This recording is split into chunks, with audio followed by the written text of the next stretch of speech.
स्वागत है आप सभी का मेरे चैनल राउंड स्क्वायर पर। ये है पार्ट 2 ऐसा क्यों का। इसमें हम लोग जानते हैं कुछ क्वेश्चंस के आंसर का जो कुछ ही लोग जानते हैं।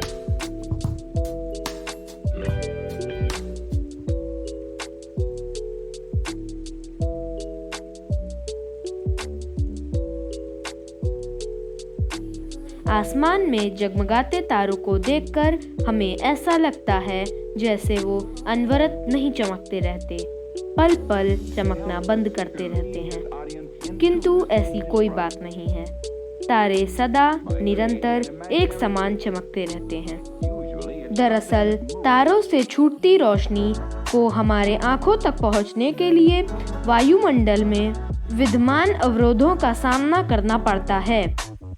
अंत में उसकी रोशनी रास्ते में विचलित होती रहती है, सीधी हमारे आंखों तक नहीं पहुंचती। वायुमंडल में हवा की कई चलायमान परतें होती हैं। ये परतें तारों के रोशनी के पथ को बदलती रहती हैं। इसके फलस्वरूप उसकी रोशनी हमारे नजरों से कभी ओझल कभी प्रकट होती रहती है। इसलिए तारे टिमटिमाते दिखाई देते हैं। तो मैं आशा करता हूँ कि आपको यह प्रश्न समझ में आया होगा। तो चलिए हम लोग अपने अगले प्रश्न पर आगे बढ़ते हैं। इस संदर्भ में यह जानना आवश्यक लगेगा कि छिपकली की पूंछ परिस्थितियों में दुर्घटना से नहीं टूटती है, बल्कि ऐसी परिस्थितियों में वह स्वयं अपने शरीर से इसको झटककर अलग कर देती है।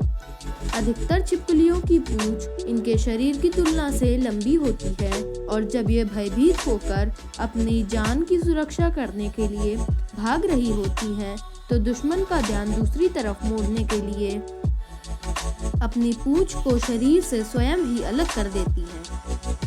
पूंछ का यह टूटा हुआ भाग काफी देर तक हिलता डुलता रहता है और इसके दुश्मन का ध्यान भटक जाता है, जिससे यह चुपके से वहां से सुरक्षित भाग निकलती है।